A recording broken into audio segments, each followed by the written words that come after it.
हर हर महादेव साथियों, आप सभी का अपने चैनल हॉट टचिंग स्टोरी में तहे दिल से स्वागत है। आप सुन रहे हैं अपनी पसंदीदा कहानी मेरी जिंदगी हो तुम भाग 37। अब तक आपने सुना कि साहिर अपनी रूठी हुई जिंदगी को मना रहा था।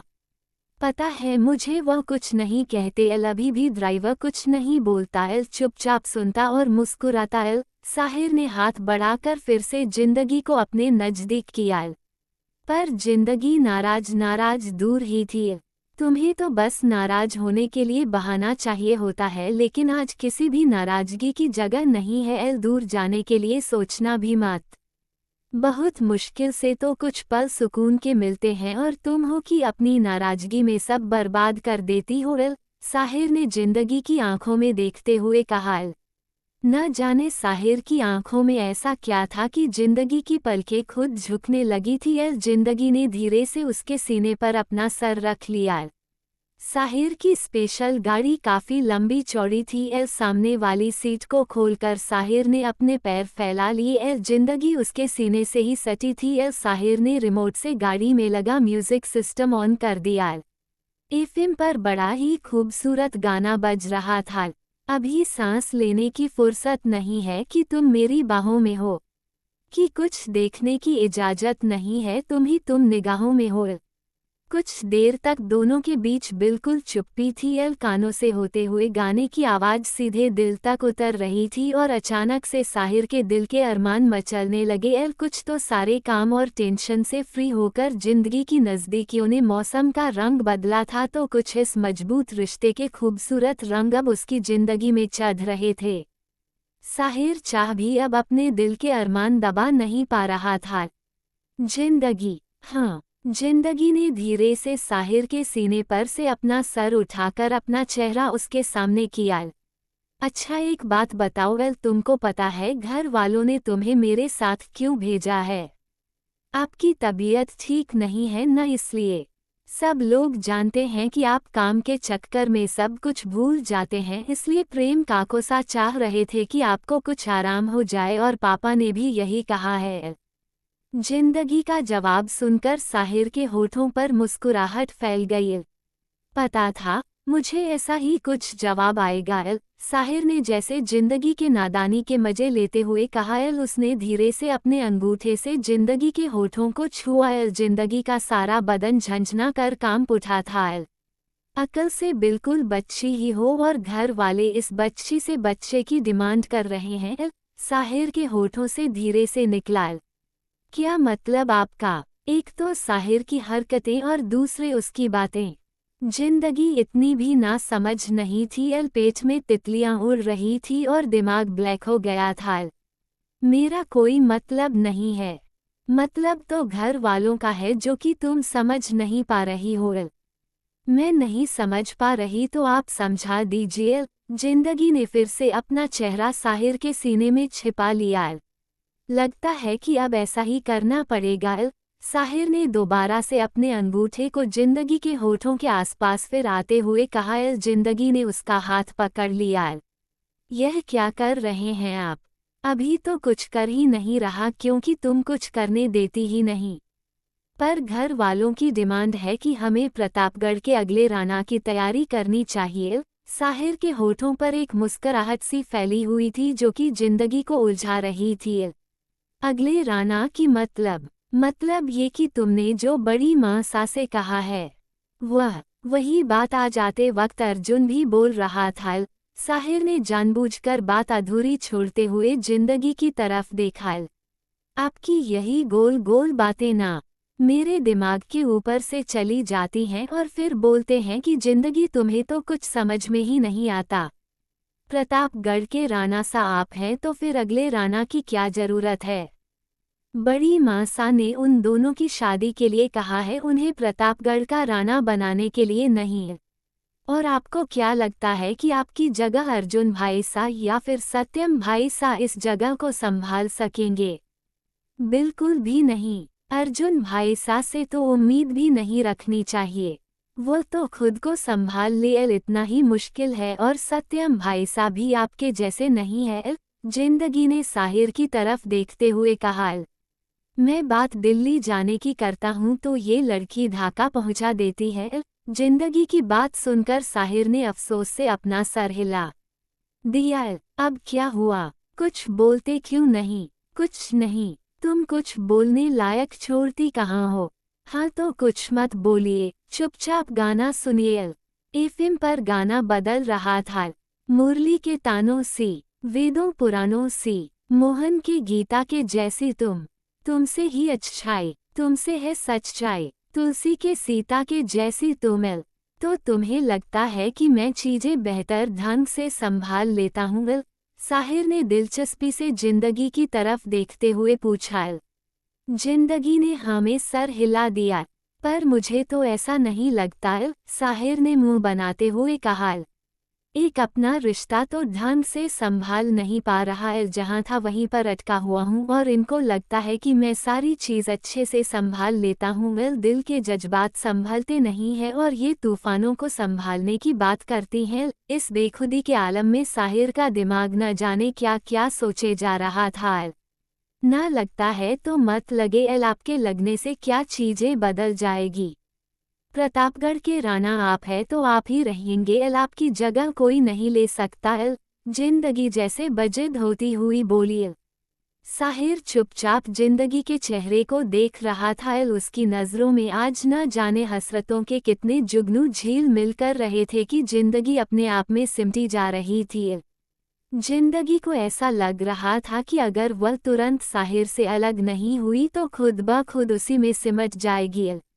वह झटके से साहिर से अलग होकर अपनी जगह की तरफ जाने लगी कि साहिर ने तुरंत अपने हाथों का दबाव जिंदगी के ऊपर बढ़ा दिया और इनकार में सर हिला दिया, जैसे कि जिंदगी को जाने ना देना चाह रहा हो। इस वक्त जिंदगी जहां कभी कुछ नहीं बोल सकी, साहिर के नज़रों की तपिश से जिंदगी की बड़ी बड़ी पलकें लर्ज कर झुक चुकी थी। तो मुझे छोड़िए बोलने की कोशिश में जिंदगी के होंठ हिल रहे थे।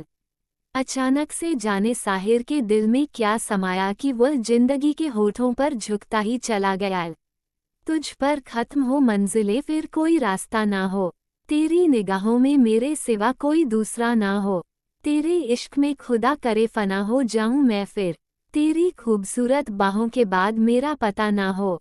साहिर इस हरकत पर तो जिंदगी बिल्कुल ब्लैंक रह गई थी। उसको समझ में ही नहीं आया कि यह क्या हुआ। जिंदगी के कांपते हुए होठों को साहिर ने धीरे से अपने होठों से छुए और वह तुरंत अलग होना चाहता था, क्योंकि राणा सा के अंदर कंट्रोल भी तो गजब का था। लेकिन एक ऐसे एहसास में जिंदगी को छुआ था कि उसकी पलकें खुद बंद हो गई थी। ऐसा नहीं था कि जिंदगी को इस रिश्ते और इस एहसास की कदर नहीं थी या फिर समझ नहीं थी। उस बेचारी ने तो बचपन से ही अपनी शादी और उसके बाद के सपनों की लंबी चौड़ी लिस्ट बना रखी थी। पर राणा सा से शादी करने के बाद उसके सपने चूर चूर हो गए थे। जब पहली ही रात उसने बेड पर के सारे फूलों को कूड़े की शक्ल में कमरे के एक किनारे देखा था। वैसे भी साहिर की इमोशनलेस शख्सियत के कारण उससे कोई रोमांटिक लाइन और इस तरह की चीज एक्सेप्ट करना ही बेवकूफ़ी थी। भले जिंदगी दुनिया के नज़र में बेवकूफ़ थी, लेकिन अपनी नज़रों में उसके जितना दिमाग किसी के पास नहीं था। इसलिए उसने अपने महान के कारनामे को अंजाम देते हुए इस प्यार मोहब्बत वाले चैप्टर बिल्कुल क्लोज कर दिया था। इसके पहले भी उन दोनों के बीच नज़दीकियों के कई मोमेंट आए थे, पर साहिर कभी भी आगे बेहद होकर नहीं बढ़ता था। जबकि जिंदगी उसकी बस एक ही छुवन में न जाने कितने मीलों तक का सफ़र तय करके चली आती थी। ऊपर वाले ने इस विवाह के पवित्र बंधन में ही इतना प्रेम रख दिया है कि दो अनजाने जब इस डोर में एक दूसरे से बंधते हैं तो जन्मों के लिए एक हो जाते हैं। खुद ब खुद दिल एक दूसरे के साथ जुड़ जाता है। तो यहाँ पर दोनों बचपन से ही एक दूसरे को जानते और समझते थे। पर खुद के दिल के एहसास जो कि एक दूसरे के लिए उनके दिल में पहले से ही मौजूद थे, उसे खुद से ही समझने में गलती कर जाते थे। पर आज जो साहिर ने हरकत की थी कि वह कुछ समझ नहीं पाया। साहिर के नर्म होठों के हल्के से एहसास ने जो उसके नर्म होठों को छुआ था, उसने जिंदगी के दिल से होते हुए शरीर के सारे तार झंझना दिए थे। मुश्किल से ये 2 सेकंड से कम टाइम के लिए भी था, लेकिन जिंदगी इसके सहर से निकल नहीं पा रही थी। आखिर साहिर सिंह राणा का सहर था, एक जादूगर का तिलिस्म। जिसको तोड़ना तो बहुत दूर की बात थी, उसके शहर से भी निकलना नामुमकिन था। जिंदगी के चेहरे से मुश्किल से 6 इंच की दूरी पर जब साहिर ने कुछ कहने के लिए अपने होठों को खोला तो जिंदगी के चेहरे पर फैले हुए इन हया के रंग को देखकर तो दिल बेईमानी पर उतर आया। जब मनपसंद चीज़ सामने मौजूद हो और उस पर कोई रोक टोक ना हो तो खुद पर कंट्रोल लगाना बहुत मुश्किल होता है। कुछ ऐसा ही हाल साहिर का हुआ था। साहिर के होठों पर एक मुस्कुराहट खेल गई। उसने दोबारा ये गुस्ताखी फिर से कर डाली।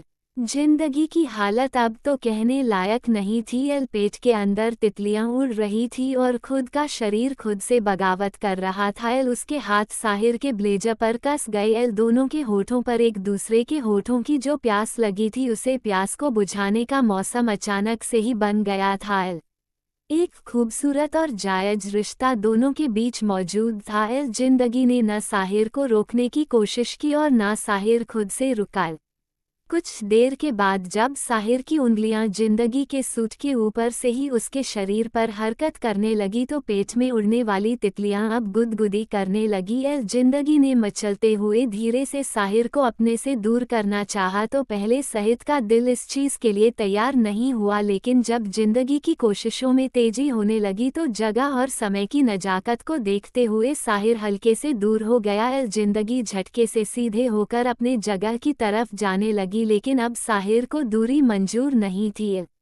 उसने जिंदगी का हाथ पकड़ा और अपनी तरफ खींचते हुए उसे अपनी मजबूत बाहों में समेट लिया। जिंदगी ने अपना सर साहिर सीने में छुपा लिया। जिंदगी को अपने में समेटे हुए साहिर खुद को शांत करने की कोशिश में लगा हुआ था तो जिंदगी को ऐसा लग रहा था जैसे कि वह टूटकर बिखर रही है और अगर साहिर ने उसे अपनी मजबूत बाहों में नहीं समेटा होता तो शायद वह खुद को संभाल भी नहीं पाती। ये एक ऐसा एहसास था जिसे दोनों ही समेट रहे थे। गाड़ी अपनी मंजिल की तरफ बढ़ती जा रही थी तो ये दोनों एक दूसरे के साथ अपने रिश्ते के अलग भविष्य के बारे में सोचते हुए बढ़ते जा रहे थे। अभी तक साहिर को ऐसा लगता था कि जिंदगी इस रिश्ते में बढ़ने के लिए तैयार नहीं है, ना ही शारीरिक रूप से, नहीं मानसिक रूप से। बचपन से उसने जिंदगी को एक चंचल और तितली जैसी लड़की की तरह उड़ते हुए देखा था जिसके अंदर दुनियादारी की समझ बिल्कुल नहीं थी, इसलिए इस एंगल के बारे में उसका दिमाग कभी सोच ही नहीं पाता था। इस रिश्ते में बंधने के बाद दिल में जब एहसास मचलते भी थे तो दिमाग ये सोचकर पीछे हट जाता था कि जिंदगी को तकलीफ होगी, लेकिन जिंदगी की खामोशी आज उसके सामने कुछ और कह गई थी। जो बात जिंदगी कभी अपने होठों से ना कर सकी थी और ना ही साहिर अपने सुपर ब्रिलियंट दिमाग से समझ सका था, वह आज की खामोशी ने जिंदगी के दिल का हल साहिर से न सिर्फ कह दिया था बल्कि साहिर को अच्छे से समझा भी दिया था। कौन कहता है खामोशियाँ खामोश होती हैं? कभी खामोशियों को खामोशी से सुनो। खामोशियाँ वो कह देंगी जिनकी लफ्ज़ों में तलाश होती है। और इस एहसास ने साहिर को अंदर तक भिगो डाला था। ऐसा लग रहा था कि जिस तपते रेगिस्तान में वह अकेला पैदल चल रहा था वहाँ पर अब उसका कोई साथी भी है जो अपने प्रेम से उसको भिगोने का दिल रखता है। इस एहसास ने अपने आप में पहले से ही मगरूर साहिर सिंह राणा को एक अलग ही मगरूरी से भर दिया था। तभी अचानक से साहिर का फ़ोन बजा। यह एक रिमाइंडर नोटिफिकेशन ऑफिस की तरफ से था। एक ऑनलाइन मीटिंग थी। काम के दीवाने प्रतापगढ़ के राणा सा को जिंदगी में पहली बार यह नोटिफिकेशन सबसे बुरी लगी थी। उसने मुंह बनाते हुए अपने फ़ोन की तरफ देखा जो कि कुछ दूरी पर सीट पर पड़ा हुआ चमक रहा था। पर साहिर को ऐसा लग रहा था जैसे कि वह चमक नहीं रहा बल्कि साहिर को मुंह चिढ़ा रहा है।